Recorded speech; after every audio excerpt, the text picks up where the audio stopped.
I welcome all of you to the next session of Exploring Physics. Hope all of you are safe at home. What is the lesson we are studying? We are studying about light. Okay? What are the things we have studied in the last class? We have studied about the effects of refraction. In that we have studied about the refraction through rectangular glass slab and prism. We have also studied how the stars are twinkling and why the early sunrising and late sunset are happening. Hope you enjoyed that session because it was really interesting to learn the effects of refraction. This session will also be very interesting to learn, so keep listening. We will start the class with a small activity. I think you will have a ruler or that is scale which is transparent. Okay, take that and there will be a tube light in your room. Okay, so you have to view the light coming from the tube light through this ruler, through this transparent ruler. Okay, try that. Try this activity. Usually a scale will have three sections, right? The upper section and the middle section and the lower section. When you are viewing the light through this upper section, what you are observing? See that, okay? Through this lower section also, when you are viewing the light, what you are observing? You will observe that the white light has been split into colors, right? So why this is happening? Why the white light is getting split into colors, particularly when you are viewing through that scale? Okay, have you observed these kinds of colors in nature? Yes, you would have observed. That is rainbow formation. When you are seeing the rainbow also, you would have observed that there are 7 colors. What are the colors? They are called as VIBGR, right? So why the white light is being split into its colors? So we will learn that. Okay, what are the phenomenon which will be involved in the splitting of these colors? Can you guess? Is it reflection? Is it refraction? Yes, definitely. Reflection and refraction are happening, which helps in the formation of rainbow. But there is another term which is used to denote this. That is known as dispersion. So here what is happening? The white light is being split into its colors. The colors are being dispersed or the colors are being spread out. So we call it as dispersion. What is the definition of dispersion? The definition of dispersion is the separation of white light into its constituent colors is called as dispersion. Okay? We all know when we are mentioning the rainbow colors, we mention only 7 colors. It is done only to reduce the complexity. But in reality, the white light is not being splitted only into 7 colors. It is being splitted into millions of colors. Okay? The band of colors. So the white light can be splitted into band of colors. This is known as spectrum of white light. The spectrum of white light can be defined as the band of colors that white light separates into. Okay? As I already said, rainbows are an example of dispersion occurring in nature. How does the rainbow is forming? What is the important thing for the formation of rainbow? Rainbow is formed when it is raining at the time of sunshine. Mainly you need sunshine. Okay? Then only the rainbow will be formed. So here the sunlight is falling on a water droplet. We are only taking a ray of sunlight. When it is falling on a water droplet, what are the things happen inside the water droplet? It will undergo refraction and it will also undergo reflection, because here the light is being passed from air to water. Okay, so there one refraction is happening. Here, when the light is falling on the water droplet, inner wall of the water droplet, it is getting reflected. Again, when it is coming out, it is passing from water medium to air medium, so refraction is happening. Okay, so the colors are formed when the light is refracted and reflected inside the water droplet in the atmosphere. Okay, so for the color formation to happen, these many things should happen inside the water droplet. Dispersion of light can also occur through prism. When the light is passing through the prism, what will happen? It will undergo refraction. The bending of light by the refracting surfaces of a prism can also make white light split into its constituent colors. So we are observing the splitting of white light into its constituent colors in this picture, right? Why does this dispersion occur? It occurs because refractive index of a medium is slightly different for lights of different colors. So for example, in this picture, when you take the blue component, it is bending more. But when you take the red component, it is bending less compared to the blue component. Why? It's because refractive index of glass is greater for blue light compared to red light. So it bends more. Okay? When the refractive index of a medium increases, the bending, it will increase. So for this blue light, the refractive index of the medium is greater compared to the red light. That's why the blue component bends more compared to the red component. This makes the two colors separate as the light comes out from the prism. So this is the reason why we are able to see the separation of colors. We can observe the dispersion only through prism. We cannot observe the dispersion of light through the rectangular glass slab. Why is that? We have learnt the refraction through the rectangular glass slab. How will be the incident ray and the emergent ray? They will be parallel to each other, right? The emergent ray and the incident ray are parallel to each other. When the rays of light or components of light are coming out of this rectangular glass slab, all the rays of light are parallel to each other. So, all the colors, they will overlap and together we will only see the white light. Okay, that's why it's not possible for us to see the colors of light when the light is passing through the rectangular glass slab. Why?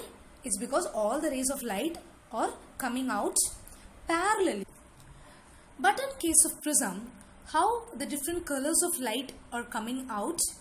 They are coming out in different direction, because we have learnt that the violet component, it will bend more than the red component, because the refractive index of prism will be higher for the violet component.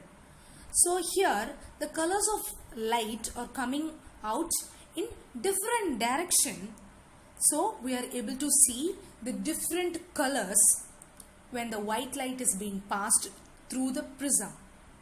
So I think you would have understood why the dispersion is happening through prism but not through rectangular glass. Initially, I told you to do one activity, right?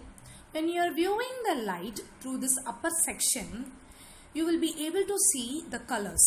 Through this lower section also, you will be able to see the colors.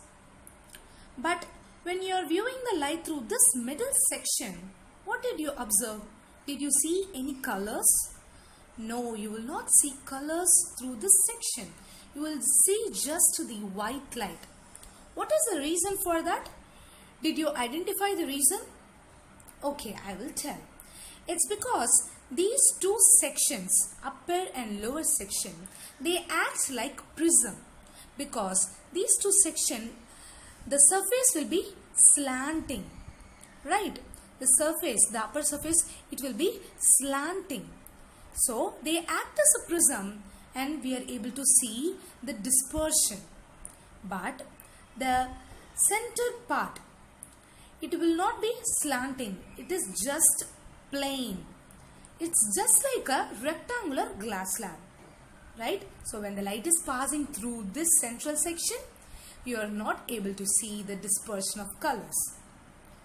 So using this activity itself, we can observe that the dispersion can occur through the prism, but the dispersion cannot occur through the rectangular glass slab.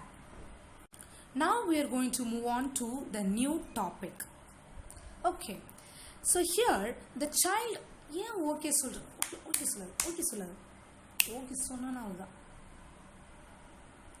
Now we are going to move on to the next topic. Here the child is seeing his reflection using the mirror. What kind of mirror is this?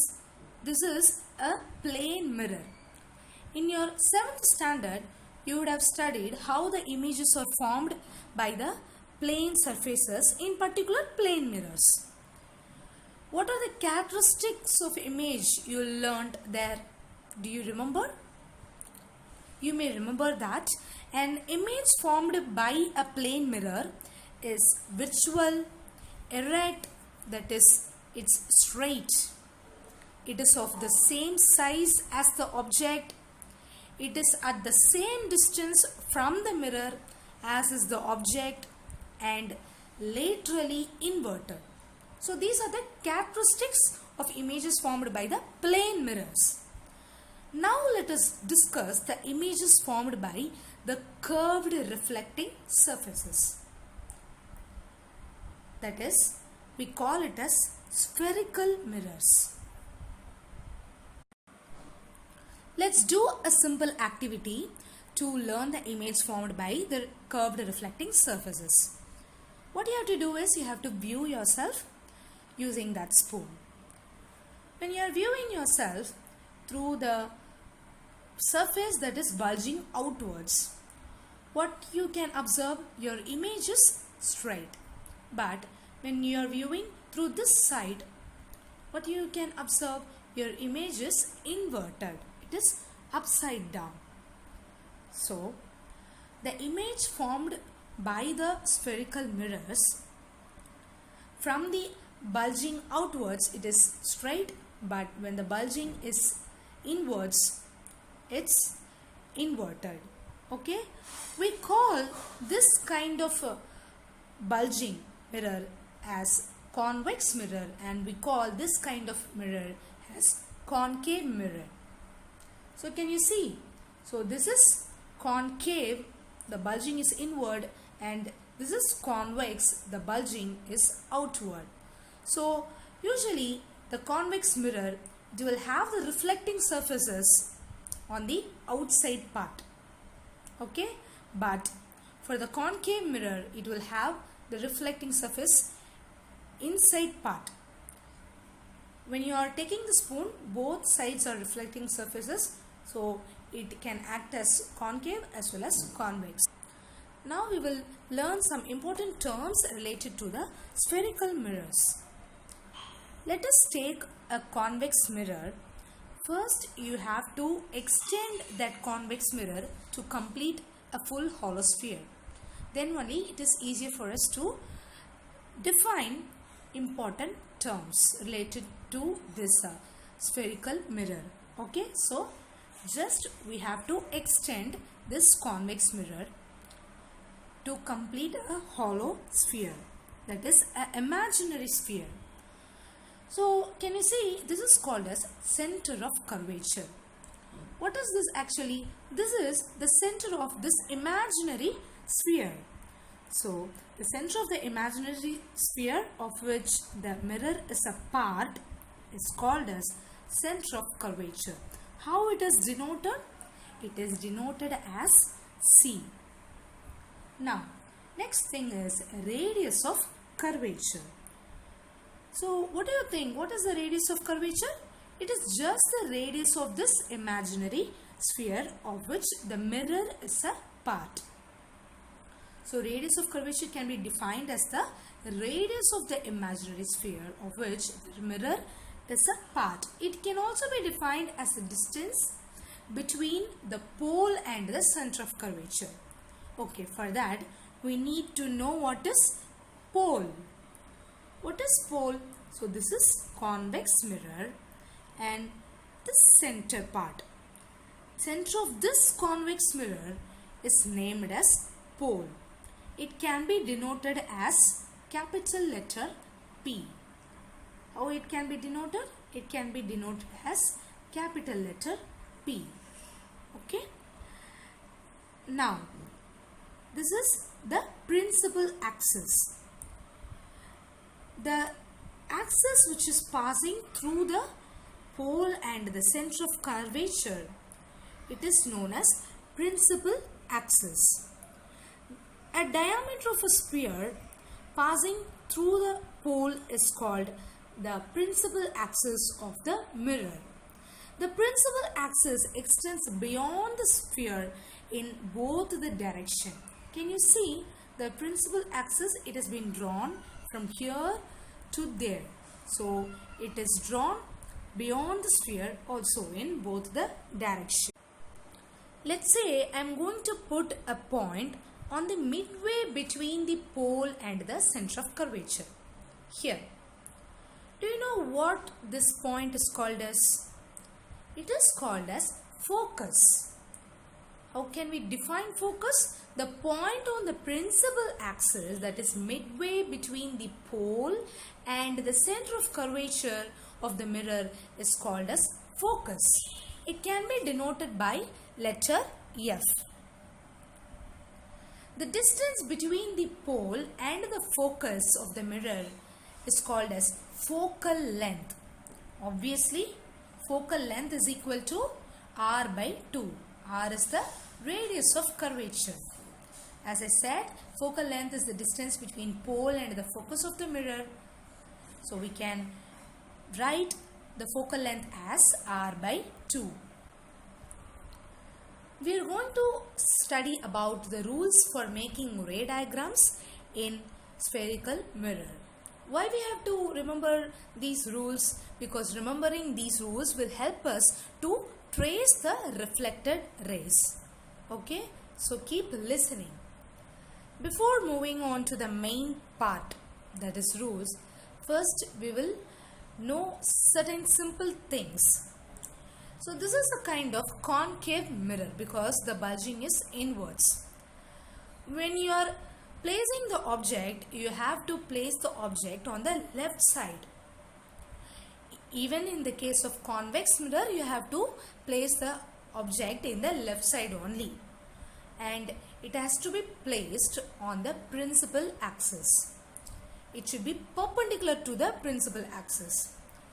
Doing these things will make the things simpler. So, wherever you are drawing the ray diagram, follow these simple things. So, the rules of reflection made by the spherical mirror. First, I have taken a concave mirror. So, here the ray of light is being falling on P. What is P? It is called pole and it is getting reflected. So, when the ray of light is falling on pole and it is getting reflected, we are seeing that we are mentioning the angle as theta here. Here also we are mentioning the angles as theta. So what it tells us about? What does it tells us? Now we will jump on to the rules of reflection made by the spherical mirror. I have taken a concave mirror. I have taken a ray of light and when it is falling on P. What is P? It is called pole. When the ray of light is falling on pole and when it is getting reflected, what can you observe? Can you observe that both these angles has been mentioned as theta. So what does it tell us? It is telling us that the angle between the incident ray and the principal axis and the angle between the principal axis and the reflected ray, they are equal. So that is what it is telling us. So when a ray of light incident at a pole is reflected, the angle between the incident ray and the principal axis is equal to the angle between the principal axis and the reflected ray. It is for the case of concave mirror. Let's see for convex mirror how it is happening.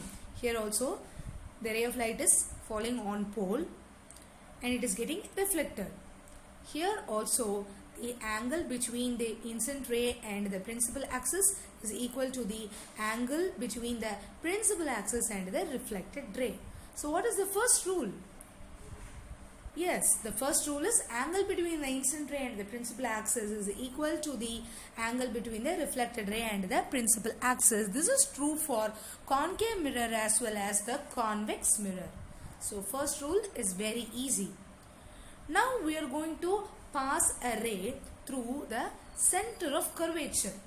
So this is marked as C, that is called as center of curvature.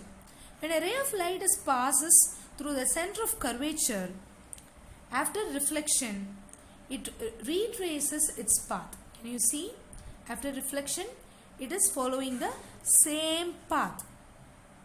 Right? So for the concave mirror, when a ray of light passes through the center of curvature of the concave mirror, it retraces its path after reflection. Let's say for convex mirror, here also the ray of light is moving towards the center of curvature. So can you see? It is moving towards the center of curvature. When it is falling on the reflective surfaces of the convex mirror, it is getting reflected back. It is getting diverged along the same line. It is not traveling on a different direction, but it is getting diverged from the center of curvature on the same line. So here also the reflected ray retraces its path after reflection. So in other words, we can say that incident ray and the reflected ray move along the same line in opposite direction when the ray of light is passing through the center of curvature. So that is the second rule. Now we will move on to the third rule. Again, we are taking the concave mirror. We are considering the ray of light which is parallel to the principal axis. Can you see? This ray of light is parallel to the principal axis. When it is reflected, what you can observe, it is passing through the focus. So this is the third rule. When the ray of light which is parallel to the principal axis, when it is getting reflected, the reflected ray passes through the focus of the concave mirror. That is the third rule. Let us see how it is for convex mirror. Yes, here also we are considering the parallel ray. The ray which is parallel to the principal axis and it is getting reflected. When you are extending, you can see that extended ray, it also passes through the focus. So after reflection, ray of light parallel to the principal axis, it appears to diverge from the focus of the convex mirror. Right? So this is the third rule. It talks about how the ray of light which is parallel to the principal axis is traveling after reflection. Using this, we can define the focus, because when the ray of light is passing parallel to the principal axis, it is passing through the focus. Using this itself, we can define the focus. Focus of concave mirror is defined as the point where rays parallel to the principal axis converge after reflection from concave mirror. For focus of convex mirror, it is defined as the point where the rays parallel to the principal axis appear to diverge from after reflection at the convex mirror. So these definitions are important. So study this definition. So third rule, it talks about the focus. What is the fourth rule? Now we are considering the ray which is passing through the focus of the concave mirror. So here when it is passing through the focus of the concave mirror, after reflection it moves parallel to the principal axis. Can you see? This ray and this ray are parallel. So when the ray of light is passing through the focus of the concave mirror, it moves parallel to the principal axis after reflection. Let us see for convex mirror. Here also the light is being moved towards the focus of the convex mirror. After reflection, the ray of light is moving parallel to the principal. So in today's class we have studied about dispersion, we have studied about spherical mirrors and the rules of reflection made by the spherical mirror. The follow-up work for this week are: what is dispersion? Why does white light split into its constituent colors when it passes through a prism? Give an example of dispersion in nature. What are spherical mirrors? What do you understand by the principal axis, radius of curvature and focal length, center of curvature and focus of a spherical mirror? You can use a diagram to explain. These are book back questions given in your textbook. So find answers for it and submit your answers in the GCR. Thank you for listening to the class. Take care of yourself. Bye-bye.